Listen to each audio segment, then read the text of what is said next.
Vector. तो देखिए, vector को समझने से पहले सबसे पहले हम लोग समझेंगे कि what the meaning of scalar quantity. तो ये आप लोग पहले भी जानते होंगे, any physical quantity which only have magnitude. वैसा कोई भी फिजिकल क्वांटिटी जिसका सिर्फ मैग्नीट्यूड हो बट उसमें डायरेक्शन नहीं रहेगा, तो उन सारे क्वांटिटी को हम लोग क्या बोलेंगे? उन सारे क्वांटिटी को हम लोग बोलेंगे स्केलर क्वांटिटी। चलिए वंस अगेन, तो देखिए आज हम लोग का टॉपिक क्या है? वेक्टर। तो स्केलर क्वांटिटी हम लोग क्या बोल रहे हैं? Any physical quantity which only have magnitude but does not have direction. For example आप देखिएगा कि तो time, speed, point to be noted. मैं स्पीड बोल रहा हूं, not velocity. Correct. Density, mass, length, even current. तो ये सब ऐसा फिजिकल क्वांटिटी है जिसका मैग्नीट्यूड तो आप बता सकते हैं। फॉर एग्जांपल 2 kg आप मास बताए, इसका कोई डायरेक्शन एसोसिएटेड है क्या? इसका डायरेक्शन नहीं ना बोल सकते हैं 2 kg, ऐसा बोलिएगा क्या? 2 kg टुवर्ड्स कॉमर्स कॉलेज नहीं बोल सकते हैं। That's why this quantity are called what? Scalar quantity. Correct. अब देखिए, वेक्टर क्वांटिटी क्या है? Those physical quantity which have magnitude as well as direction. वैसा कोई भी फिजिकल क्वांटिटी जिसके पास मैग्नीट्यूड भी रहेगा और डायरेक्शन भी रहेगा, तो उस सारे फिजिकल क्वांटिटी को हम लोग क्या नाम देंगे?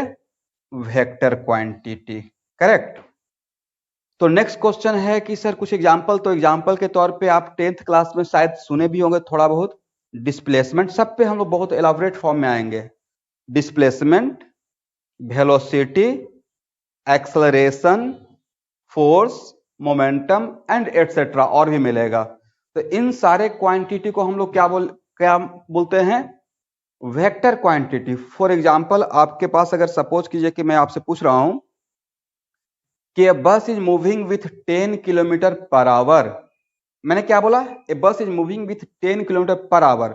अब तब स्टूडेंट आपसे पूछ रहे हैं कि जो मैंने स्टेटमेंट रिलीज किया वो स्टेटमेंट मेरा स्केलर सेंस रखता है या वेक्टर सेंस रखता है? You can reply, no problem. क्यों? ऐसा क्यों? ओके, मतलब bus is moving with 10 kilometre per hour but you don't know कि बस गणेशपुरी की तरफ, जो रोड 43 से गणेशपुरी की तरफ जा रहा है या किधर जा रहा है, you don't know. Correct. Okay, लेकिन अब second statement, a bus is moving with 10 kilometre per hour from Zoo Road Tiniali to Ganeshpuri. Now this state vector. तो अब समझ में आ गया? इसका मतलब एक स्टेटमेंट था बस is moving with 10 kilometre per our, तो उसमें मैंने सिर्फ क्या किया था? मैंने वेलोसिटी का मैग्नीट्यूड बताया था। इसका मतलब वो क्वांटिटी। आंसर देने के बाद ऑडियो को म्यूट कर लीजिएगा, ठीक है? नहीं तो एक म्यूजिक मेरे कान में चलते रहेगा, आप लोग का, इतना सारे लोगों का। ओके, तो अब यहां पे दो स्टेटमेंट था, तो आप लोग समझ गए। इसका मतलब है कि जिसमें, नेक्स्ट क्वेश्चन है कि जिसमें सिर्फ और सिर्फ मैग्नीट्यूड रहेगा, करेक्ट, तो उसको हम लोग स्केलर क्वांटिटी में बोल सकते हैं। लेकिन जिसमें मैग्नीट्यूड के साथ साथ डायरेक्शन भी रहेगा उसको आप वेक्टर क्वांटिटी बोलिएगा। अब नेक्स्ट क्वेश्चन है,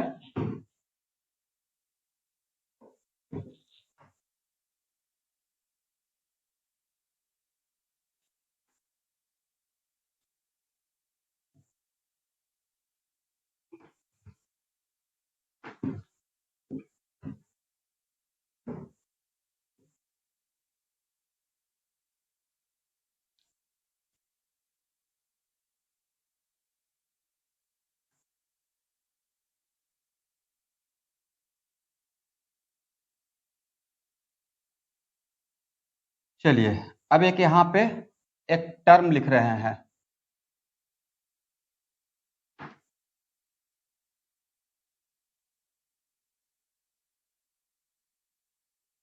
तो सबसे पहले मैं जानना चाहता हूं कि what is the meaning of algebraic quantity? Algebraic quantity का मतलब क्या होता है? तो algebraic quantity came from algebra. कहां से शुरू हुआ? अलजबरा से। तो any quantity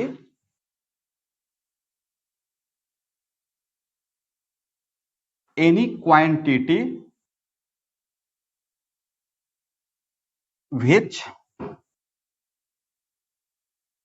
can be positive or negative are called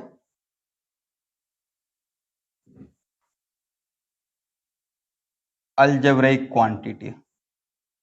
आज के बाद so many times, more than 100 times मैं algebraic quantity बोलते रहूंगा। तो आज के बाद अगर मैं कभी भी किसी क्वांटिटी के लिए बोलता हूं कि this quantity is algebraic quantity, इसका मतलब है कि that quantity can be positive और negative depending upon situation. For example charge. तो चार्ज आप जानते होंगे दो टाइप का होता है, पॉजिटिव भी होता है और क्या होता है, नेगेटिव भी होता है। इसका मतलब है कि चार्ज किस टाइप का क्वांटिटी है? अलजेब्रिक क्वांटिटी है। इसका मतलब है कि डोंट बी कंफ्यूज। आज के बाद कभी भी अगर बोलते हैं कि अलजेब्रिक क्वांटिटी का मतलब क्या है, इसका मतलब ये सोचना है कि राकेश सर के माइंड में चल रहा है कि अलजेब्रिक क्वांटिटी मतलब वो, अगर मैं बोल दिया कि this quantity is algebraic quantity, इसका मतलब है कि that quantity can be positive और नेगेटिव डिपेंडिंग अपॉन सिचुएशन। इसको और एग्जांपल से लीजिए।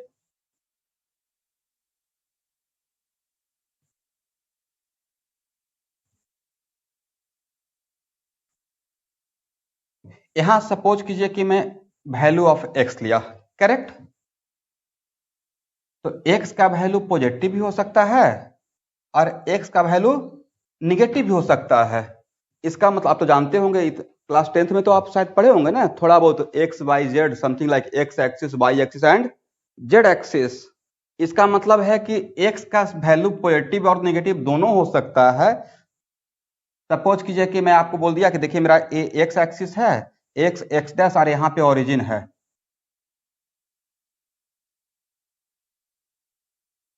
तो ओरिजिन से राइट में जो एक्स का वैल्यू रहेगा वो पॉजिटिव होगा और ओरिजिन से राइट में जो एक्स का वैल्यू रहेगा वो निगेटिव होगा।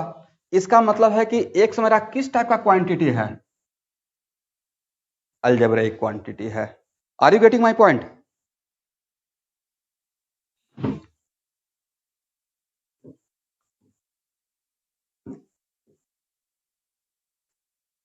अब एक सबसे इंपॉर्टेंट टर्म जो हम लोग समझेंगे, देखिए आप लोगों में से कुछ लोग थोड़ा बहुत पहले से जानते भी हैं, बट मैं एकदम ये सोच के स्टार्ट कर रहा हूं क्लास कि आप लोग जीरो लेवल पे हैं और स्टार्टिंग फ्रॉम वेरी बिगिनिंग।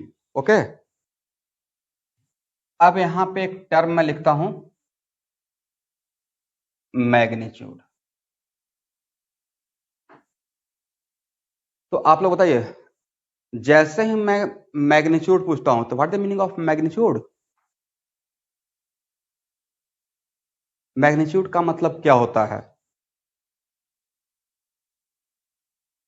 जिसको जो समझ में आता है वो बोल सकते हैं। Number, measurement. ओके, देखिए magnitude point to be noted. आज के बाद अगर कभी भी पूरे फिजिक्स में 2 साल तक, करेक्ट, अगर मैं बोला कहीं पे किसी लेक्चर में कि what is the magnitude of this value, तो point to be noted, magnitude जब भी बोलते हैं इसका मतलब है कि पॉजिटिव सेंस होना चाहिए, उसका वैल्यू पॉजिटिव। फॉर एग्जांपल, तो magnitude never be negative.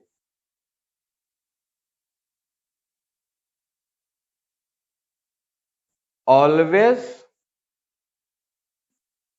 Positive और जीरो। मैग्नीट्यूड कभी भी अगर बोलते हैं तो मैग्नीट्यूड कभी भी निगेटिव नहीं होता है।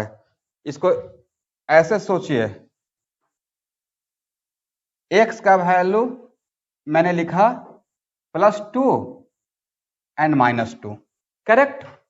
तब आपसे पूछा what is the value of X, तो व्हाट मैं एक्स का वैल्यू लिखा +2 -2 और आपसे पूछ रहे हैं कि एक्स का क्या क्या वैल्यू है, तो आपका आंसर क्या रहेगा? What is the value of x?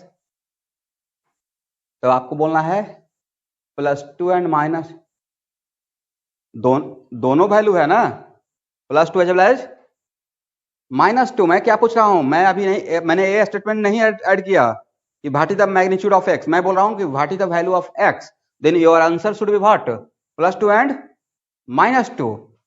अब next question, what is the magnitude of x, क्या बोलेंगे? तो मैग्नीट्यूड, अब यहां पे इसी चीज को समझना है। तो किसी भी क्वांटिटी का अगर मैग्नीट्यूड पूछा जाए तो मैग्नीट्यूड के लिए मैंने यहां पे क्या लिखा है, magnitude never be negative, always positive और जीरो। इसका मतलब किसी क्वांटिटी, किसी भी अलजेब्राइक क्वांटिटी का अगर मैग्नीट्यूड पूछते हैं, या किसी भी क्वांटिटी का, ऑडियो बंद कर लीजिएगा, किसी भी क्वांटिटी का अगर मैग्नीट्यूड पूछ रहे हैं, इसका मतलब उसको मेक इट पॉजिटिव। क्या बनाना है? Make it positive. और पॉजिटिव बनाने के लिए एक हम लोग टूल यूज करते हैं, ऑपरेटर। तो इसको बोलते हैं मॉडुलस। क्या बोलते हैं? मॉडुलस। और इसके अंदर किसी भी क्वांटिटी को अगर डाल दीजिएगा तो वो क्वांटिटी पॉजिटिव बनकर बाहर निकलेगा। इसका मतलब है कि अब यहां पे मेरा दो statement, what is the value of X, तो correct answer is +2 answer -2। Next question, what is the magnitude of X, तो मैग्नीट्यूड का मतलब है कि मैं सिर्फ उसका पॉजिटिव वैल्यू पूछ रहा हूं, मतलब उसका क्वांटिटी पूछ रहे हैं कि वो कितना है। मैग्नीट्यूड का मतलब मेक इट पॉजिटिव, तो उसका मतलब मैग्नीट्यूड ऑफ एक्स पूछ रहे हैं। इसका मतलब है कि मैग्नीट्यूड ऑफ एक्स का मतलब राकेश सर का सेंस हुआ मॉडुलस ऑफ एक्स पूछ रहे हैं। तो मॉडुलस ऑफ एक्स का मतलब क्या होगा? तो मॉडुलस के अंदर किसी भी क्वांटिटी को पॉजिटिव को डालिए या निगेटिव को डालिए, मॉडुलस के अंदर जब डालेंगे तो क्या वो क्वांटिटी क्या बन जाएगा? पॉजिटिव बन जाएगा। तो वैल्यू क्या हो जाएगा? +2। अब फॉर एग्जांपल आप बताइए, कहीं भी आज तक मैं तो नहीं सुना हूं डिस्टेंस अपने आप में क्या है? मैग्नीट्यूड है। कहीं पे ये सुने हैं कि डिस्टेंस -10 किलोमीटर है? मैं तो नहीं सुना हूं। तो डिस्टेंस क्या है? मैग्नीट्यूड है। डिस्टेंस ऑलवेज कैसा सेंस रखता है? पॉजिटिव सेंस रखता है। इसको आप एक एग्जांपल और लिख सकते हैं।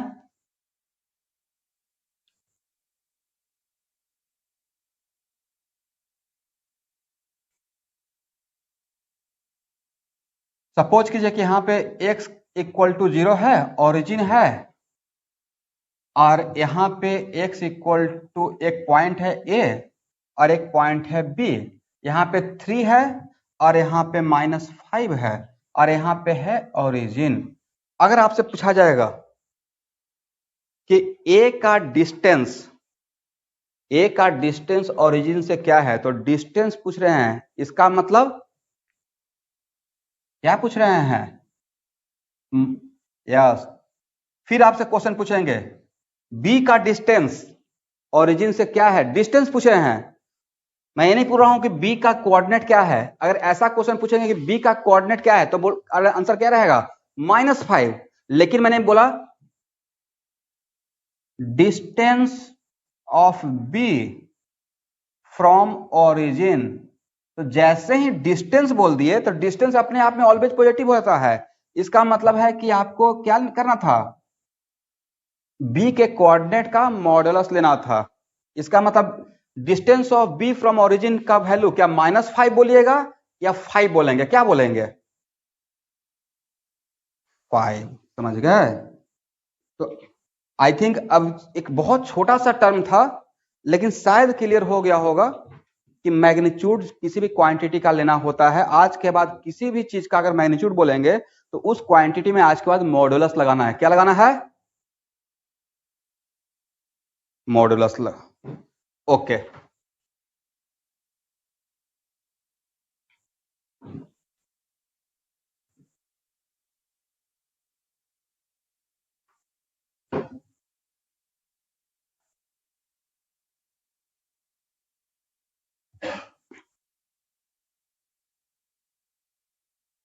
अब नेक्स्ट आते हैं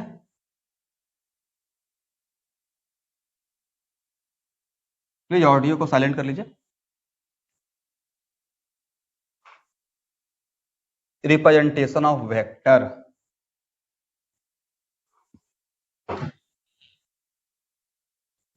तो देखिए, आज के बाद कोई भी क्वांटिटी अगर वेक्टर क्वांटिटी है, पॉइंट टू बी नोटेड, कोई भी क्वांटिटी, सपोज कीजिए कि अगर मैंने बोल दिया कि A is the vector quantity, let us suppose acceleration is the vector quantity, तो किसी भी वेक्टर क्वांटिटी को रिप्रेजेंट करने के लिए उस क्वांटिटी को लिखते हैं और उसके ऊपर एक एरो देते हैं।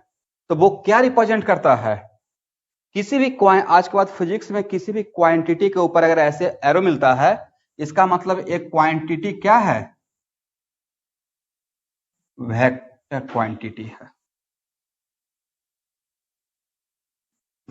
और देखिए,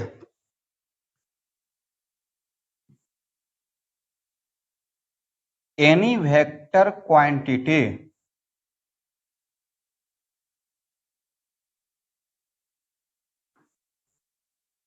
represented by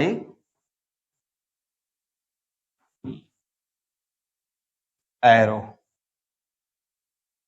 कोई भी वेक्टर क्वांटिटी किससे रिप्रेजेंट किया जाता है? एरो से। सपोज कीजिए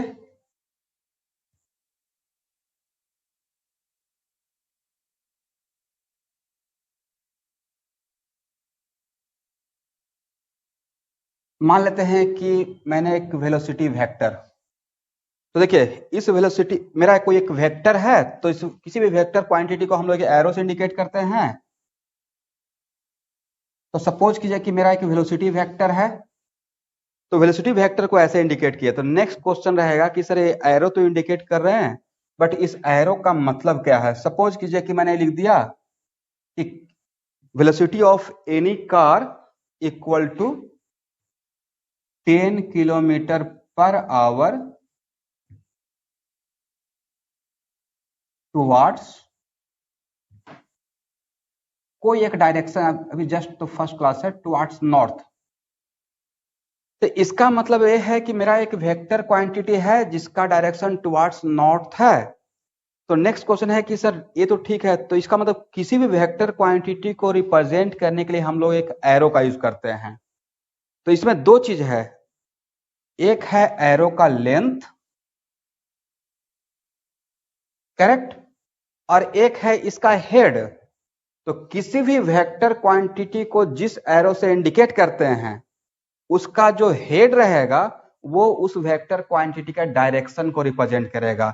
इसका मतलब मेरे व्हाइट बोर्ड में जो ये एरो है, करेक्ट, ये व्हाइट बोर्ड में जो मेरा ये एरो है वो एक्चुअल में क्या रिप्रेजेंट कर रहा है? ये रिप्रेजेंट कर रहा है कि जो वेलोसिटी वेक्टर है उसका direction from left to right है। लेफ्ट टू राइट क्यों बोल रहे हैं? क्योंकि मेरा डायरेक्शन यहाँ पे एरो का हेड किसकी तरफ है? From right, left to right. समझ रहे हैं मेरे पॉइंट को? इसका मतलब आज के बाद किसी भी वेक्टर क्वांटिटी को रिप्रेजेंट करने के लिए एक एरो का यूज करते हैं, और उसमें का जो हेड रहता है, head of any arrow indicate direction of that vector. Next question कि sir what about length?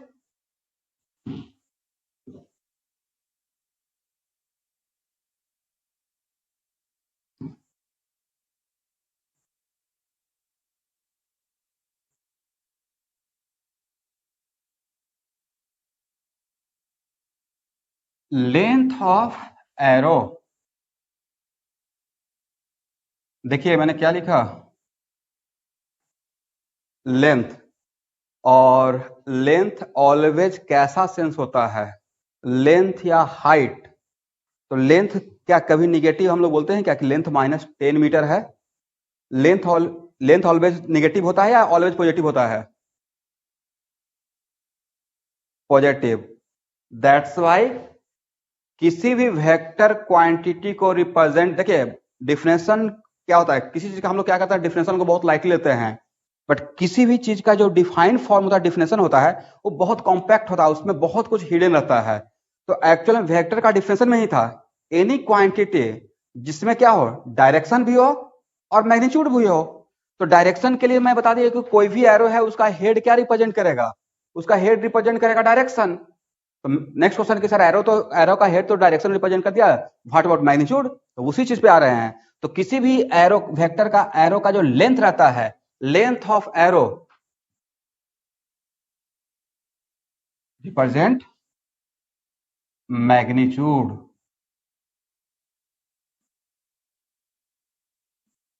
Of given vector.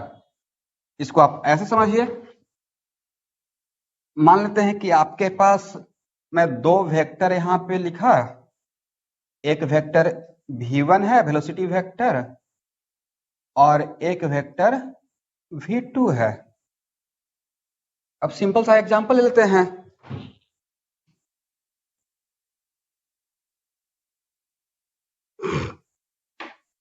तो स्टूडेंट अगर आपसे पूछा जाएगा कि देखिए बोथ आर वेलोसिटी वेक्टर, दोनों वेलोसिटी वेक्टर है, v1 का डायरेक्शन किधर है, तो v1 का डायरेक्शन आपका आंसर रहेगा सर v1 का डायरेक्शन इन अपवर्ड डायरेक्शन रहेगा, करेक्ट? आना बोल सकते हैं, कोई प्रॉब्लम नहीं है, मैं देख भी नहीं रहा हूं। तो direction of v1 in upward direction, what about direction of v2 from left to, okay. अब नेक्स्ट क्वेश्चन है, बताइए v1 और v2 में किसका लेंथ बड़ा लग रहा है? v2। और मैंने क्या लिखा यहां पे, जरा देखिए तो, मैंने लिखा length of arrow represent what, magnitude. और किसी भी क्वांटिटी का मैग्नीट्यूड लिखने के लिए उस क्वांटिटी में आज के बाद पूरे फिजिक्स में, आज जब तक आगे का लाइफ चलता है फिजिक्स के दुनिया में या साइंस में या इवन आईआईटी में पहुंच गए, तो किसी भी वेक्टर का मैग्नीट्यूड बताने के लिए अगर किसी वेक्टर का मैग्नीट्यूड लिखते हैं तो उसमें पहले क्या लगा देना है, कौन सा ऑपरेटर, मॉडुलस। तो बोलिए v1 का मैग्नीट्यूड और v2 का मैग्नीट्यूड में किसका मैग्नीट्यूड ज्यादा है? v2 का मैग्नीट्यूड। बहुत फिजिक्स आसान है, डोंट वरी, बहुत एंजॉय कीजिएगा आगे की क्लास में। बट जो भी पढ़ाते हैं उसको एकदम एक एक बात को केयरफुली सुन लेना, ऐसा नहीं कि हाँ मैं तो थोड़ा बहुत पहले से जानता हूँ तो टेक इट लाइटली। आप जो जानते थे तो ऐसा मैं भी जानता था 10th क्लास में, कि ऊपर जा रहा है तो जी का वैल्यू माइनस ले लेंगे, नीचे आ रहा है तो प्लस ले लेंगे, तो वो सब चीज आगे चल के छूट जाएगा। बहुत सिंपली, बहुत ऑर्गेनाइज वे में आपको पढ़ना है, ठीक है? तो एक्चुअल में length of arrow represent magnitude of vector, तो इसका लेंथ बड़ा है और इसका लेंथ छोटा है, इसका मैग्नीट्यूड ज्यादा रहेगा, इसका मैग्नीट्यूड कम रहेगा, करेक्ट? ठीक है ना? तो एक, तो आज के बाद सपोज कीजिए कि आपको ऑब्जेक्टिव ही आ गया और 4 एरो दिया हुआ है और चारों एरो का वेक्टर का एरो दिया हुआ और बोला गया है कि इन चारों में मैग्नीट्यूड का ऑर्डर बताइए, किसका मैग्नीट्यूड। तो सिंपली आप, तो नेक्स्ट क्वेश्चन, इस बात को आगे के क्लास में भी लेके चलूंगा, आप प्रॉपर देखिएगा कि मेरा प्रॉब्लम सॉल्विंग में अगर किसी वेक्टर का मैग्नीट्यूड बड़ा रहेगा तो उसके लिए मैं बड़ा एरो ड्रॉ करूंगा, और किसी का मैग्नीट्यूड अगर छोटा रहेगा तो उसका छोटा एरो ड्रॉ करेंगे, करेक्ट? और आपको भी ऐसा ही करना चाहिए, ऐसा नहीं कि ऐसा कर दिए कि 2 मीटर पर सेकेंड है और एक v2 है 3 मीटर पर सेकेंड, और v1 के लिए इतना बड़ा एरो यूज कर दिए और v2 के लिए एक कर दिए, तो ये सही रिप्रेजेंटेशन रहेगा या रॉन्ग रिप्रेजेंटेशन हो जाएगा? जिसका मैग्नीट्यूड ज्यादा रहेगा उसके लिए आज के बाद एरो का लेंथ क्या रहना चाहिए, बड़ा, और जिसका मैग्नीट्यूड कम रहेगा उसके लिए लेंथ क्या रहना चाहिए? Yes yes. अच्छा, आप लोग डिस्प्लेसमेंट मैं नहीं पढ़ाया हूं, बट डिस्प्लेसमेंट आप लोग जानते हैं क्या होता है? क्या होता है?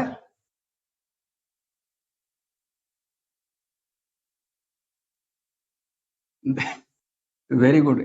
पिछले 10 ईयर से मैं यही सुनते आ रहा हूं और हम लोग भी 10th क्लास में यही सुने पढ़े थे, शॉर्टेस्ट डिस्टेंस। आगे चल के इसको थोड़ा और आगे लेके चलेंगे, ठीक है? अभी के लिए आप बिल्कुल करेक्ट हैं। चलिए यहां देखिए, डिस्प्लेसमेंट को डी से इंडिकेट करते हैं, ठीक है? तो मैं डिस्प्लेसमेंट का मैग्नीट्यूड लिखा 10 मीटर और एक और डिस्प्लेसमेंट का मैग्नीट्यूड लिखा 20 मीटर, करेक्ट। तो नेक्स्ट क्वेश्चन है कि बहुत सारा स्टूडेंट का माइंड में आएगा कि जैसे ही D1 का मैग्नीट्यूड मैं 10 मीटर लिखा तो खोजना शुरू करेंगे कि तब तो मुझे 10 मीटर का एरो खींचना है। 10 मीटर का आपका नोटबुक है क्या? आपका जो नोटबुक है 10 मीटर का है? नहीं है। तो इसका मतलब है कि सर तो नेक्स्ट क्वेश्चन तो बहुत भारी प्रॉब्लम हो गया, समस्या हो गया कि अब 10 मीटर का नोटबुक कहां से मार्केट में मिलेगा। तो एक्चुअल में अब ये मैं बोलना चाह रहा हूं कि D1 का मैग्नीट्यूड अगर 10 मीटर है तो इसके लिए अगर ऐसा एरो ड्रॉ किए और D2 का मैग्नीट्यूड अगर 20 मीटर है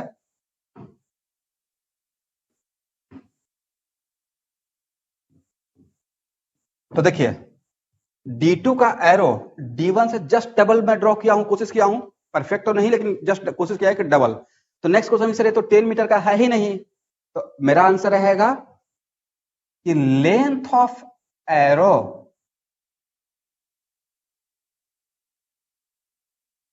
directly proportional to magnitude of vector. इसका मतलब है कि किसी भी वेक्टर का मैग्नीट्यूड के लिए मैंने ये नहीं बोला कि उतना ही बड़ा एरो आपको ड्रॉ करना है, बस रिप्रेजेंटेशन में मैं डायरेक्टली प्रोपोर्शनल लिखा हूं, इक्वल नहीं लिखा हूं। क्या लिखा हूं?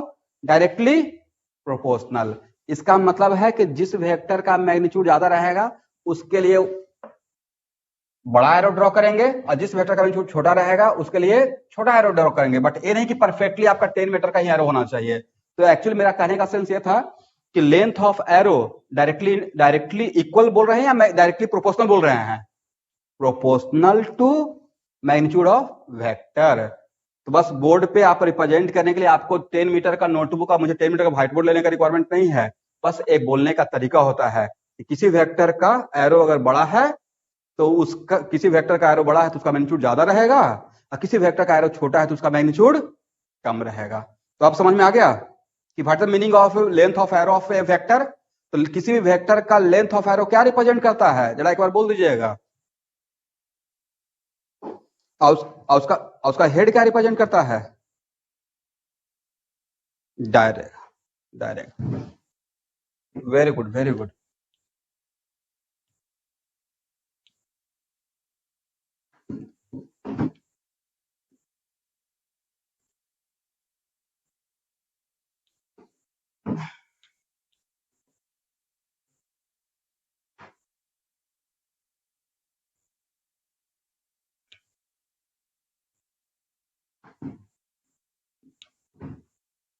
अब अच्छा मुझे ये बोलिए, 4 मैंगो, अभी मैंगो का सीजन भी आ गया, 4 mango plus 3 apple equal to what? Yes, 4 mango plus 3 Apple.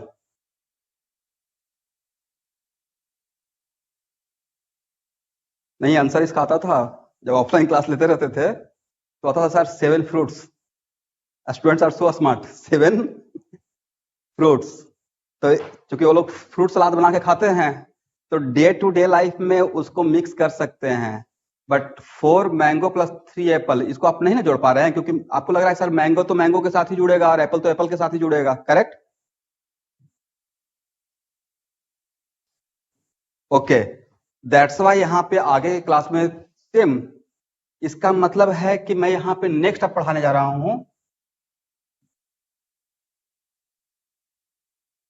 Condition for 2 vector are equal. इसका मतलब है कि किसी भी कोई भी दो वेक्टर इक्वल है। मैं बोल दिया कि देखिए कोई भी 2 वेक्टर, मैं बोल दिया कि A1 इक्वल टू A2, और आपसे पूछा कि किसी भी दो वेक्टर को अगर कोई भी 2 वेक्टर अगर इक्वल वेक्टर है तो what the condition for 2 vectors are equal. दो वेक्टर का इक्वल होने का कंडीशन क्या हो सकता है? डायरेक्शन और, तो कुछ स्टूडेंट का मुझे आंसर आ रहा है कि वो बोल रहे हैं कि सर डायरेक्शन भी सेम हो और मैग्नीट्यूड भी सेम हो। तो मैं आपके सामने एक चीज ऐसे रख रहा हूं, V1 equal to 2 metre per second from zero Tiniali to Ganeshguri, और A1 equal to again 2 metre per second square zero Tiniali to Ganeshguri. तो देखिए दोनों का डायरेक्शन भी सेम कर दिए, आपने जैसा बोला वैसा कर दिया, अब मैग्नीट्यूड भी सेम कर दिए। अब बताइए दोनों सेम है?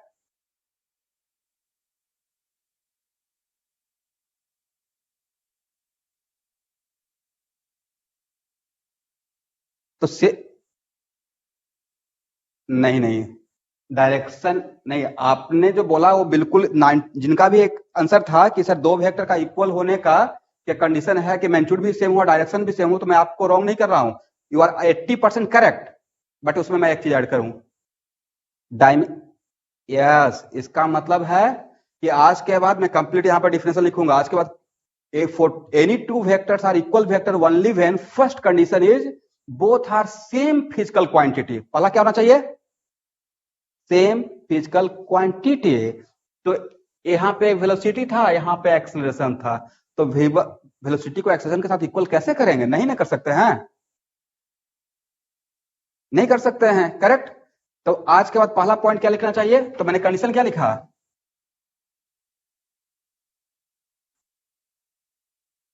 Any two vectors are equal vector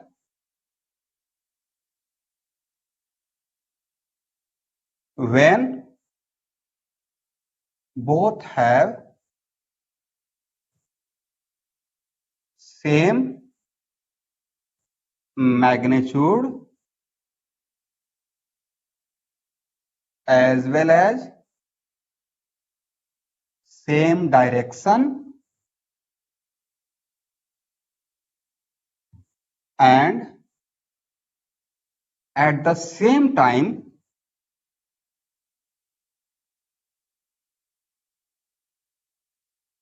both are same physical quantity।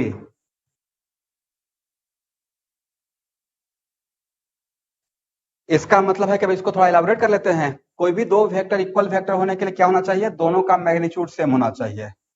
इसका मतलब दोनों का मैग्नीट्यूड सेम रहने का मतलब है कि दोनों का लेंथ ऑफ एरो सेम रखना है, करेक्ट। और क्या होना चाहिए? दोनों का डायरेक्शन सेम रहना चाहिए। और इन सब से ज्यादा भी इंपॉर्टेंट क्या रहेगा कि दोनों डिफरेंट फिजिकल क्वांटिटी होना चाहिए या same physical quantity? Same physical quantity, ठीक है। तो ये आपके लिए बहुत इंपॉर्टेंट है। इसका मतलब है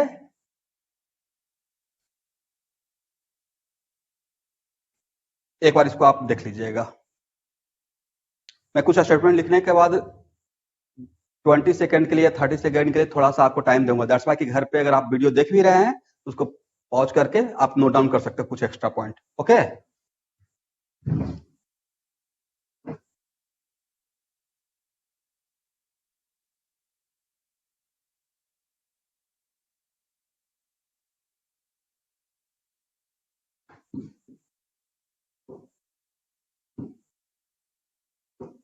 अब इसको और एक एग्जांपल से देखिए। मान लेते हैं कि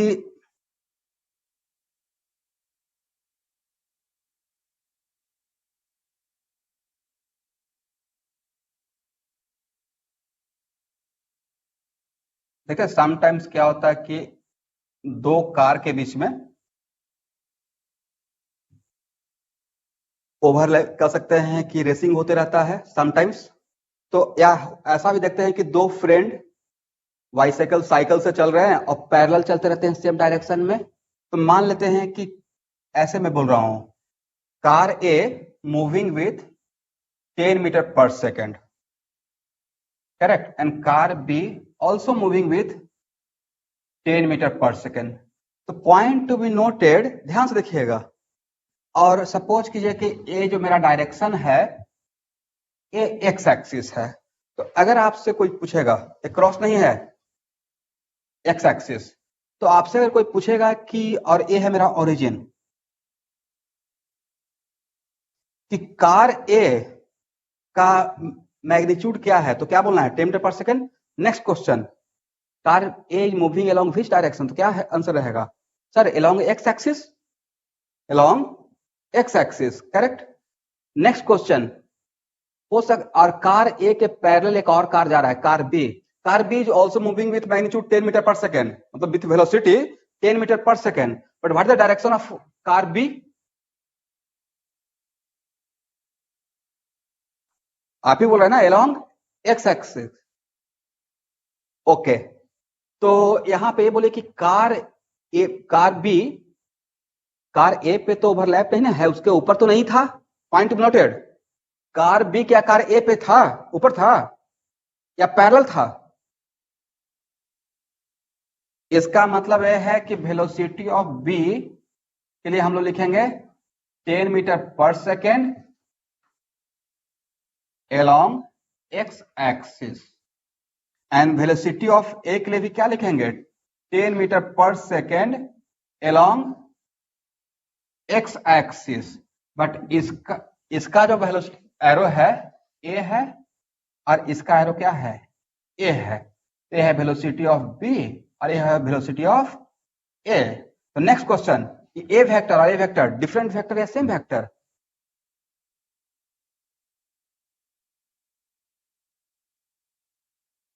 तो देखिए, तो मैंने कभी भी टू वेक्टर का इक्वल होने का कंडीशन में मैंने ये नहीं बोला है कि दोनों वेक्टर एक दूसरे पे ओवरलैप करना चाहिए, point to be noted.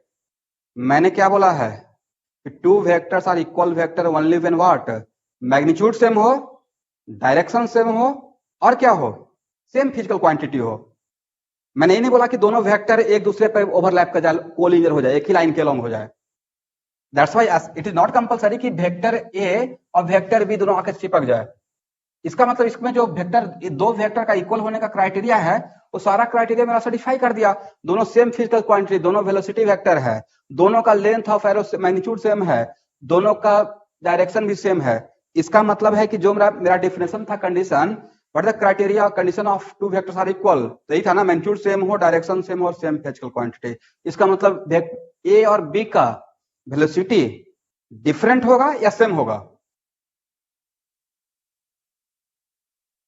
Same होगा। अब वेलोसिटी क्या है, वेक्टर क्वांटिटी ना, वेलोसिटी वेक्टर क्वांटिटी है। तो अब समझ में आ गया। इसलिए सम टाइम्स ऐसा भी हो सकता है कि दो वेक्टर ऐसे अलग अलग दिखाया रहेगा और उस टाइम पे अगर मैं कभी पूछ दिया कि देखिए दोनों सेम है या डिफरेंट है, तो वहां पे डोंट बी कंफ्यूज कि अच्छा सर इसके बीच में तो एक गैप है। ऐसे सोचे कि ट्रेन का दो पटरी आपस में पैरेलल ही है ना, बट दोनों के बीच में सेपरेशन है, बट फिर भी उसका डायरेक्शन क्या हो रहा है, सेम हो रहा है। दैट्स वाई बार बार मैं इस बात को एम्फेसाइज कर रहा हूं कि डिफिनेशन को पकड़ के रखिए और टू वेक्टर का इक्वल होने का कंडीशन में 3 पॉइंट को रिमेंबर रखिए, करिए। पहला डायरेक्शन सेम होना चाहिए, दूसरा मैग्नीट्यूड सेम होना चाहिए, और तीसरा क्या, सेम फिजिकल क्वांटिटी होना चाहिए। ओके, तो देखिए इतना इतना एफर्ट लगाकर इस बात को समझाने का मेन वजह था कि मैं आपको एक फिजिक्स में फर्स्ट कॉन्सेप्ट, एक्चुअली यहां तक थोड़ा बहुत आप जानते भी थे, एक पढ़ाने वाला था जिसका नाम है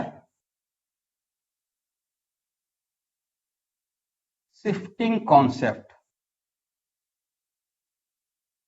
ऑफ वेक्टर। कौन सा कॉन्सेप्ट, अच्छा मेरा वीडियो कहीं पे पॉज तो नहीं हो रहा है, ऑडियो ऑडिबल है, ओके। तो मैं अपने सेंटर पे जियो फाइबर लगाया हूं, तो जिनका नेटवर्क का प्रॉब्लम रहेगा वो जियो फाइबर लगा सकते हैं। उसका मैं नंबर आपको व्हाट्सएप ग्रुप में शेयर कर दूंगा, कॉन्टेक्ट पर्सन का, क्योंकि अभी अगला 2 महीना तो कोई उपाय ही नहीं है जैसा सिचुएशन चल रहा है। बट आप लोग को घबराने की बिल्कुल बात नहीं है, जब ऑफलाइन क्लास शुरू होगा बहुत सारा एक्स्ट्रा क्लास लेकर, ऐसे भी यहाँ पे बहुत लाहे लाहे चलेंगे, फास्ट नहीं चलेंगे।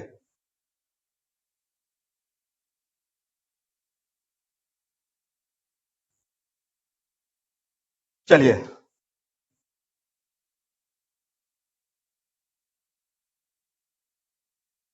if any vector shifted parallelly, ध्यान से सब लोग सुनिएगा, if any vector shifted parallelly without changing, क्योंकि वेक्टर के आगे आगे क्लास में इसका मैं बहुत विगरस यूज करूंगा बहुत सारे प्रॉब्लम में इस कॉन्सेप्ट का। If any vector shifted parallel without changing length and direction of arrow then vector will not change. अब इसको एलाबोरेट करते हैं। मैंने यहां पे क्या लिखा, किसी वेक्टर को अगर शिफ्ट करते हैं पैरेलली, पैरेलल और विदाउट चेंजिंग व्हाट लेंथ, मतलब मैग्नीट्यूड को बिना लेंथ ऑफ एरो को बिना चेंज किए, without changing the length and direction of arrow, then vector will not change. तो यहां से मैं आपको ये समझाने की कोशिश कर रहा हूं कि लेट अस सपोज मेरा कोई एक वेक्टर है। अब देखिए यहां पे मैंने कोई एक वेक्टर ए लिखा, तो स्टूडेंट्स बोले अच्छा सर तो एरो ऐसे दिया तो इस पे भी एरो ऐसे देंगे, ऐसे नहीं देना चाहिए। ये तो ऐसे अगर किए हैं तो आप इसको ऐसे लिखने के लिए ऑलवेज ऐसे लिखिएगा, करेक्ट। और इस वेक्टर को आप देखिए यहाँ पे, इस वेक्टर को पैरेलली में मुझे पुल करना है, शिफ्ट करना है। सपोज कीजिए कि इस एरो को मुझे पैरेलली शिफ्ट करके यहां तक ले आना है, इस एरो को पैरेलली शिफ्ट करना है। तो मैंने क्या बोला, if any vector shifted parallelly without changing the direction and length of arrow, ऐसा नहीं कि इसका डायरेक्शन इधर है तो इसको ऐसे कर दीजिए, बस पैरेलली इस लाइन को ऐसे पुल कीजिए। और पुल करते हैं और इसके हेड और इसका हेड को, मतलब डायरेक्शन को सेम रखते हैं और इसके लेंथ और इसके लेंथ को सेम रखते हैं। और तब मैं बोल दिया कि देखिए इसी वेक्टर को शिफ्ट करके मैंने यहां पे ले आया है, और इसका नाम अगर ए है और इसका सपोज के नाम ए डैश कर दिए, बट इसी को पुल करके यहां तक लाया और इसका एक नया नाम दे दिए ए डैश। और तब पूछेंगे A and A dash are different vector या सेम वेक्टर, जबकि मैं इसी को पुल किया हूं। तो ए और ए डैश डिफरेंट वेक्टर रहेगा सेम वेक्टर रहेगा? सेम क्यों सेम रहेगा?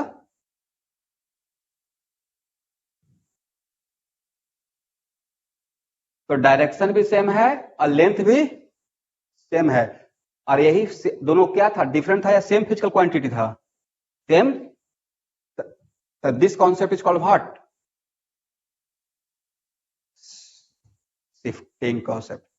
तो आज के बाद किसी वेक्टर को, अरे मैं 100 में टाइम्स करूंगा फिजिक्स में, तो आज के बाद किसी वेक्टर को अगर पैरेलली शिफ्ट करते हैं, बट शिफ्ट करने के टाइम पे उसका डायरेक्शन और लेंथ ऑफ एरो को अगर चेंज नहीं करते हैं, then vector will not change. कोई पूछा, कोई घर आपके फ्रेंड पूछ दिया, आप क्लास कर रहे हैं और वो भी कहीं पे क्लास कर रहा है और ही और C want to join again catalyst, in catalyst, ये कैटलिस्ट का प्रमोशन हो गया। तो सपोज कि जब पूछा कि अच्छा क्यों चेंज नहीं हुआ, तो उनको बोलना है बहुत आराम से कि दो वेक्टर को इक्वल होने का कंडीशन पढ़ लो। तो दो वेक्टर का इक्वल होने का कंडीशन सर क्या पढ़ाए हैं कि दोनों मैग्नीट्यूड सेम रहना चाहिए, डायरेक्शन सेम रहना चाहिए और सेम फिजिकल क्वांटिटी रहना चाहिए, करेक्ट। किसी को डाउट है तो पूछ सकते हैं, बहुत इंपॉर्टेंट है, आगे क्लास में बहुत बार इसका विग्रस यूज करेंगे। बहुत छोटा सा कॉन्सेप्ट है बट बहुत इंपॉर्टेंट है आगे के क्लास के लिए, ठीक है ना। If any vector is shifted parallelly without changing length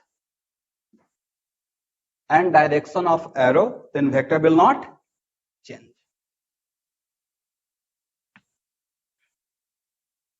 देखिए अभी एक क्लास में तो बस समझिए कि सामने बेंच है, उसी को पढ़ा रहे हैं, ये सपोज करके कि आप लोग बैठे हुए हो।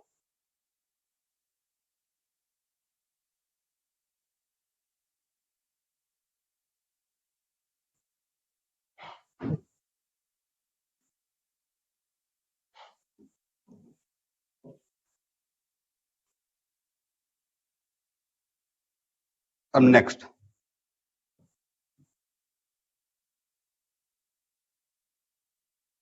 Angle between two vector. मतलब किसी भी दो वेक्टर के बीच में एंगल कैसे निकालेंगे। तो पॉइंट टू बी नोटेड, पहला पॉइंट तो आपको ये जानना चाहिए कि किसी भी दो वेक्टर के बीच में एंगल निकालने के लिए इट इज नॉट कंपल्सरी कि दोनों सेम वेक्टर होना चाहिए। करेक्ट। मतलब यहाँ पे सिंपल सा ये है कि किसी भी दो वेक्टर में मुझे एंगल निकालना है तो both vector can be same और डिफरेंट, डजंट मैटर। हम लोग दो सेम वेक्टर के बीच में भी एंगल निकाल सकते हैं और टू डिफरेंट वेक्टर के बीच में भी एंगल निकाल सकते हैं अकॉर्डिंग टू माय रिक्वायरमेंट, जो आगे हम लोग देखेंगे। तो इट इज नॉट कंपल्सरी कि वो दोनों वेक्टर सेम वेक्टर हो या डिफरेंट वेक्टर। समझ में आ रहा है मैं क्या बोल रहा हूं? मतलब हम लोग अब पढ़ने जा रहे हैं angle between any two vector, दो वेक्टर के बीच एंगल। तो इसमें कंडीशन है कि यहाँ पे ऐसा कोई कंडीशन नहीं है कि दो वेक्टर के बीच एंगल निकालने के लिए वो दोनों वेक्टर सेम ही होना चाहिए। It is not compulsory, both vector can be same और डिफरेंट, डजंट मैटर। अब नेक्स्ट क्वेश्चन है,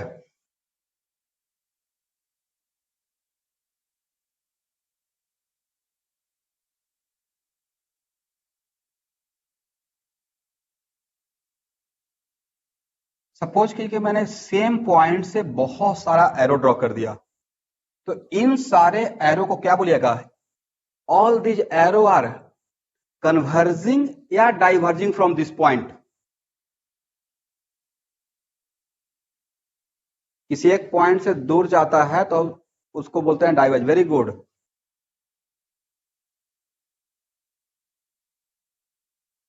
डाइवर्जिंग फ्रॉम सेम पॉइंट।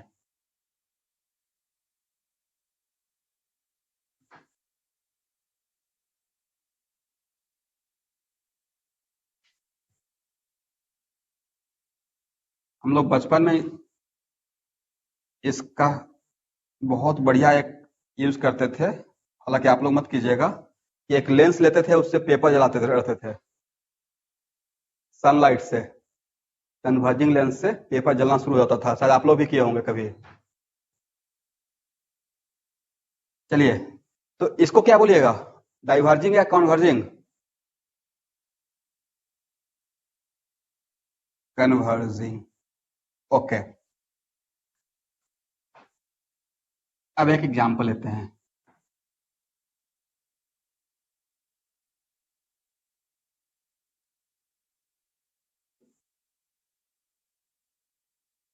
ये है मेरा वेक्टर ए और ये है मेरा वेक्टर बी, और सपोज कीजिए कि मैं बोला एंगल 120 डिग्री। कितना डिग्री? 120। और इसको वो किसी भी वेक्टर का इस पार्ट को बोलते हैं हेड और इस पार्ट को बोला जाता है टेल। ओके। तो सपोज कीजिए कि आपके सामने जो डायग्राम दिया हुआ है, ये है वेक्टर ए और ये है वेक्टर बी, और तब पूछ रहे हैं what is the angle between vector A and B?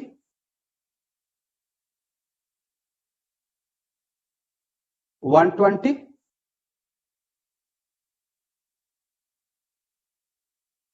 तो देखिए इसमें से 9, ओके ओके, तो इसमें 90% स्टूडेंट का आंसर रहेगा कि सर 120 डिग्री।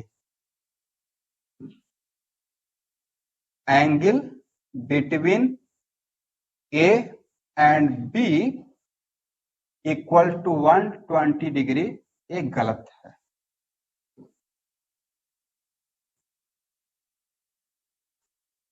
नेक्स्ट क्वेश्चन था, देखिए बहुत सिंपल सा बात था, क्योंकि फिजिक्स में यहां से ही शुरू करेंगे। फिजिक्स का आगे पढ़ रहे हैं, दो वेक्टर के बीच में एंगल ही निकालने नहीं आ रहा है, तो सारा कहानी तो वहां पे ही खत्म हो जाएगा। तो एक्चुअली मैंने जैसा रिप्रेजेंट किया वैसा ही आपने आंसर दे दिया, बट एक्चुअल में मैं आपको अभी एक सिखाया ही नहीं था कि how can we find out the angle between two vectors. और आपसे मिस्टेक करवाने के लिए जैसा मैं चाह रहा था वैसा ही मिस्टेक करवा दिया कि वेक्टर ए और वेक्टर बी रिप्रेजेंट किए और यहाँ पे एंगल 120 दिखा है, तो आप भी एंगल 120 बोल दिए। करेक्ट? तो yes, correct answer is 60 degree. Why?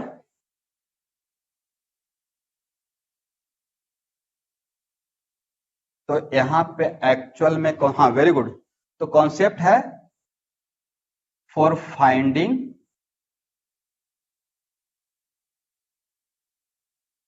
Angle between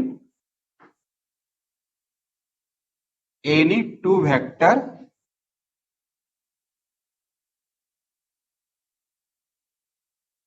both vector should be diverse or converge from common point। देखिए मैंने क्या लिखा, तो आज के बाद किसी भी दो वेक्टर के बीच में एंगल निकालने के लिए क्या होना चाहिए, both vector should B diverse और कॉन्वर्ज फ्रॉम, बोलिए, सेम कॉमन पॉइंट। यानी कि दोनों वेक्टर, और अभी जस्ट बताए थे कि डाइवर्जिंग और कन्वर्जिंग का मतलब क्या होता है, तो एक्चुअल में for finding angle between two vector both vector should be diverge और कॉन्वर्ज फ्रॉम कॉमन पॉइंट।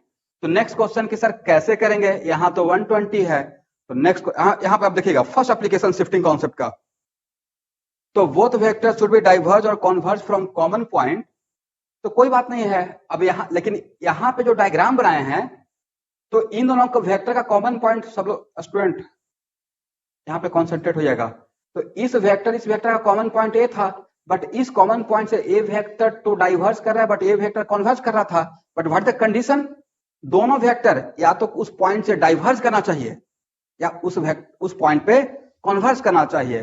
तो एक्चुअल में करना क्या चाहिए था कि हम लोग को वेक्टर ए को ऐसे आगे की तरफ बढ़ा देना चाहिए था, और इसको आगे की तरफ पैरेलली शिफ्ट कर देंगे, और आप कॉन्फिडेंट होकर शिफ्ट कर सकते हैं। जस्ट अभी आपको शिफ्टिंग कॉन्सेप्ट पढ़ाए हैं कि किसी वेक्टर को अगर पैरेलली शिफ्ट करते हैं, ध्यान से देखिएगा, किसी वेक्टर को पैरेलली शिफ्ट करते हैं then vector will not change. तो अगर पैरेलली शिफ्ट करते हैं तो अब ए एंगल कितना नजर आएगा,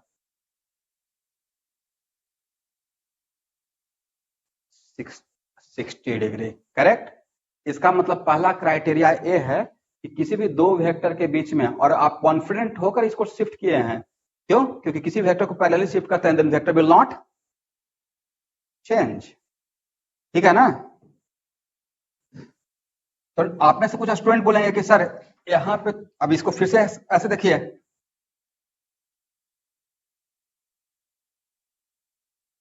ए था मेरा वेक्टर ए था मेरा वेक्टर बी, और ए एंगल था 120, तो आप में से कुछ ने क्या किया कि ए को आगे शिफ्ट कर दिया।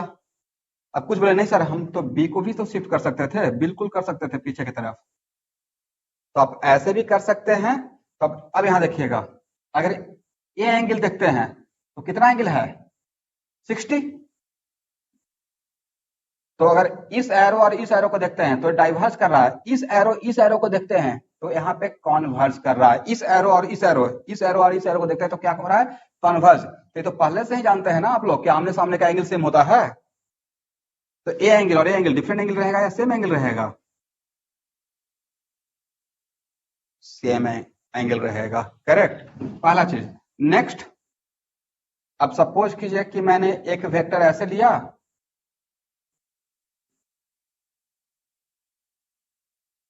ये है वेक्टर ए और ये है vector B, and both vector are diverging from common point, और इस एंगल को मैं 240 डिग्री बोला। तो अब बताइए what the angle between two vector, तो ए भी तो एंगल है,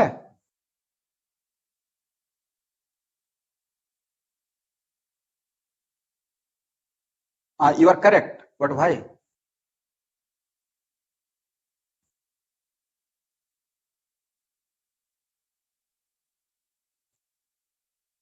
तो देखिए करेक्ट, तो एक्चुअल में यहाँ पे नेक्स्ट, अब इसमें कंक्लूजन ये है, कंक्लूजन इज दैट,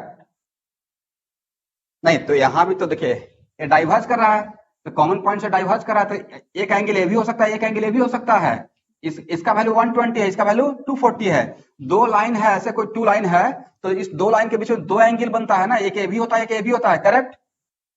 बट दो लाइन के बीच में कौन सा एंगल को हम लोग पकड़ते हैं, कौन सा एंगल को लेते हैं,